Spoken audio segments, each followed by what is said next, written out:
네, 찐찐 여러분 안녕하십니까. 일본 사는 아저씨입니다. 벌써 제 구독자 수가 50명이 넘었습니다. 네, 완전 대박입니다. 이렇게나 많은 분들이 구독해 주실 줄은 몰랐어요. 제가 처음에 말씀드린 대로 구독자 리스트를 만들어 가지고 관리를 하고 있어요. 물론 구독만 하시고 아예 안 보시는 분도 계시고 또 앞으로 구독 취소하실 분들도 계실 겁니다. 그런데 아마도 제 채널은 꽤 성장할 겁니다. 네, 제가 자신 있습니다.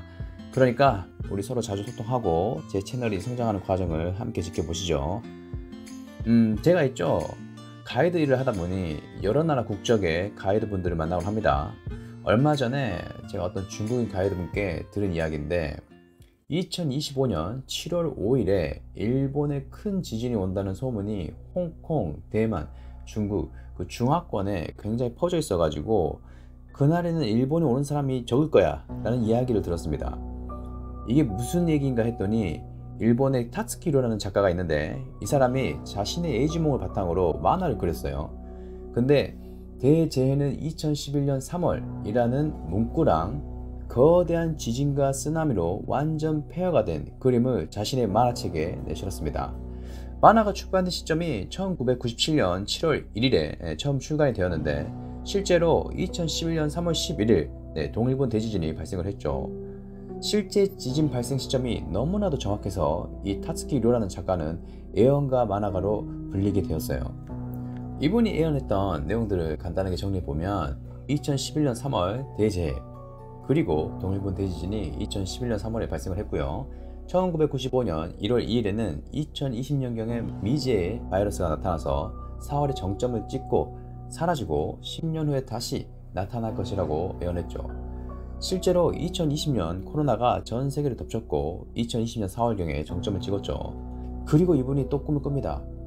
2021년 7월 5일 오전 4시 18분에 태평양 해저가 분화하며 거대한 쓰나미가 동아시아 해변을 덮치는 꿈을 꿔요. 그때 이분이 이 꿈을 해석하면서 2025년 7월에 대규모 재앙이 일어날 것이라고 예언을 했죠. 특히 일본 난카이 해국 부근에서 지진이 발생하고 태평양 주변 국가에 해일이 닥칠 것이라고 언급을 했습니다. 이 난카이 해국은 약 100년에서 150년 주기로 규모 8.0 이상의 강진이 반복적으로 발생해 왔습니다. 역사적으로 1707년 호에이 지진, 1854년 안세이 지진, 최근에 1946년 쇼와 난카이 지진이 있었고요. 이 중에 1707년 호에이 지진은 도카이, 도난카이, 난카이 지역이 연동해서 발생한 매우 큰 지진으로 기록되어 있습니다. 일본 정부 지진조사위원회가 이 난카이 해국에서 앞으로 30년 안에 규모 8에서 9의 지진이 발생할 확률을 80%로 예측을 하고 있고요. 매년 발생 확률이 1%씩 올라갈 것으로 보고 있습니다. 왜냐하면 쇼와 난카이 지진이 일어난 지 70년 이상 지났기 때문이죠. 이 지진이 일어나면 예상 피해 규모는 사망자가 최대 30만 명, 그리고 최대 34m에 달하는 거대한 쓰나미가 발생해서 오키나와 현부터 후쿠시마 현에 있는 넓은 지역, 약 일본 영토의 30%가 침수될 수 있다고 하고요. 건물 파괴는 약 235만 채 이상, 경제적 피해는 직접적인 피해가 하나로 2,650조 원에 달할 것으로 추정되고 있습니다. 경제활동 저하와 인프라 기능 중단까지 고려하면 그 규모는 더 커질 수 있겠죠. 보통 지진의 규모, 매그니튜드라고 하는데 이건 지진이 방출하는 총 에너지의 양을 나타내는 단위고, 매그니튜드는 숫자가 1 증가할 때마다 에너지가 32배 증가하며 2가 증가하면 약 1000배가 증가한다고 합니다. 전 세계적으로 통용이 되는 단위지만 일본 자체의 계산 방식이 있어서 좀 달라요. 일반적으로 지진이 나면 일본은 진도 몇이다 라고 표현하는데 이 진도도 다른 나라랑 좀 계산 방식이 다릅니다. 미국과 한국을 비롯한 많은 나라에서 사용하는 진도는 1에서 12단계까지 있고요. 일본은 0에서 7단계까지, 그리고 진도 5, 진도 6은 약과 강으로 세분화해서 총 10단계로 사용합니다. 따라서 우리나라 기준의 진도 5하고 일본에서 얘기하는 진도 5하고 그 크기가 좀 다릅니다. 일본의 진도 5가 더 지진의 규모가 큰 거죠.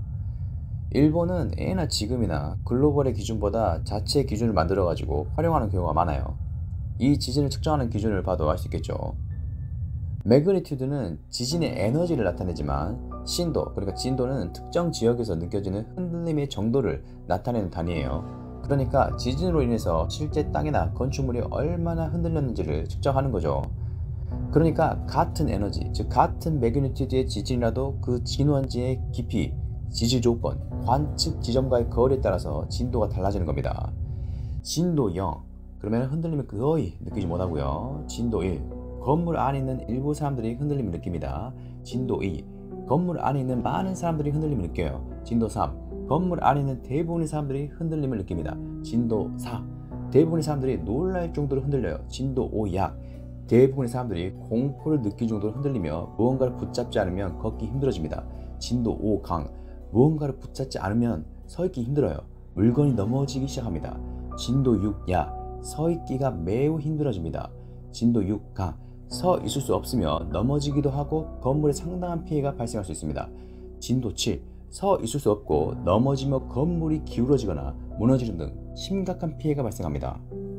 보통 일본에서 진도 1, 3 정도는 일상적인 것이고 크게 신경을 쓰지 않습니다. 제가 경험했던 지진이 2018년 오사카 북부에서 발생한 지진이 있는데요. 그 당시 마그니튜드가 6.1이었고요. 진도가 6약이었어요. 저는 그때 오사카로 출근하는 중이었고 갑자기 지진입니다 하면서 알람이 뜨면서 전철이 멈췄어요. 그리고 전철이 엄청 흔들렸어요. 그때 고가를 달리고 있어가지고 코베 대지진 때 고가도로가 무너지고 그랬거든요. 그래서 이거 고가 무너지는 거 아니야? 라고 생각을 했는데 다행히도 아무 문제가 없었고 전철에서 내려서 근처 역까지 가서 좀 있다가 아마 지하철이 움직여가지고 지하철을 타고 직장까지 간 기억이 납니다. 그때 이렇게 지진이 나도 일본 사람들 대부분이 회사로 출근을 하러 가더라고요. 오사카 주변의 코베, 나라, 교토 이런 지역은 아마도 5약, 5강 이랬을 거예요. 오사카 사람들은 오사카에 지진이 없다 라고 생각하는 경우가 좀 있거든요. 왜냐면은 1923년 그때 최초로 진도 6약의 지진이 있었고 그리고 큰 지진이 1995년 코베 대지진 때 말고는 오사카가 6약을 경험할 일이 거의 없었죠. 근데 그때 진짜 가슴 아팠던 게 그 오사카 다카스기시라고 초등학생이 길 걷다가 수영장 외벽이 무너지면서 사망하는 사고가 있었어요.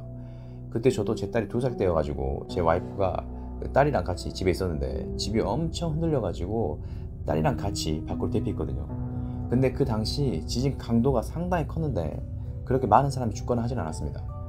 이게 일본이 1981년에 이미 신내진 기준이라고 해가지고 진도 5 정도는 경미한 손상, 진도 6에서 7 대규모 지진에도 건물들이 붕괴되지 않도록 의무화를 했어요.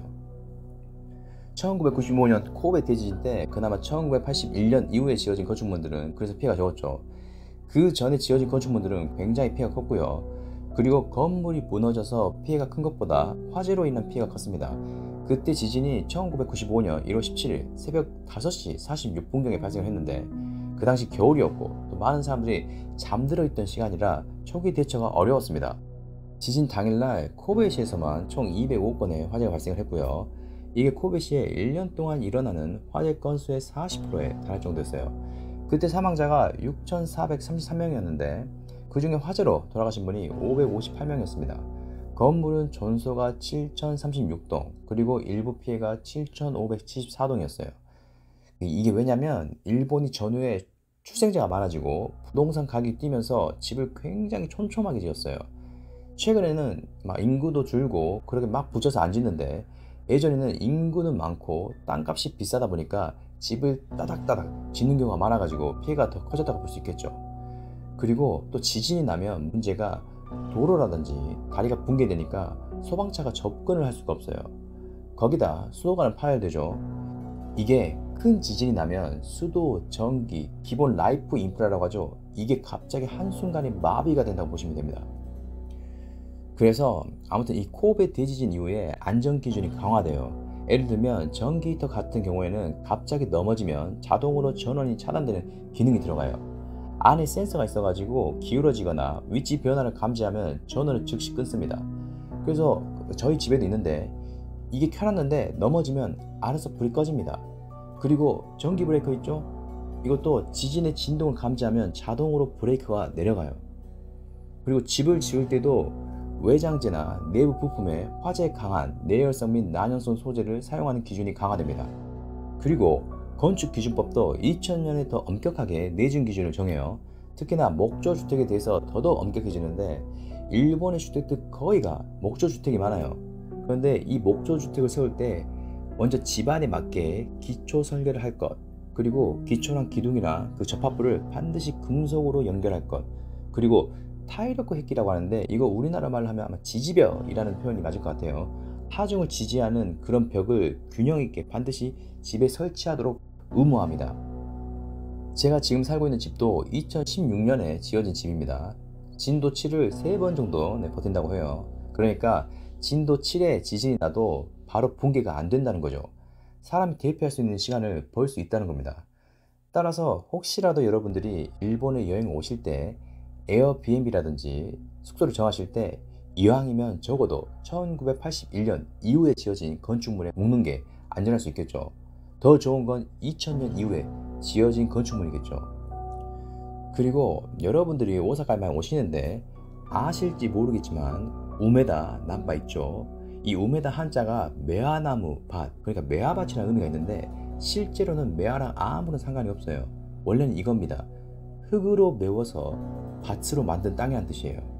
이게 매장하다, 묻다라는 이미지가 연상되기 때문에 이름 바꾼 건데 원래는 요도가와, 그러니까 요도강의 남쪽 저지대 습지를 흙으로 메운 지역입니다. 원래부터 지반이 강한 곳이 아니란 뜻이에요. 이 지진이 나면 액상화 현상이라고 있는데 지진으로 인해서 강한 흔들림이 발생하면 모래나 시일트가 많이 포함된 연약한 지반이 액체처럼 변하는 현상이에요. 그럼 당연히 엄청 흔들리겠죠.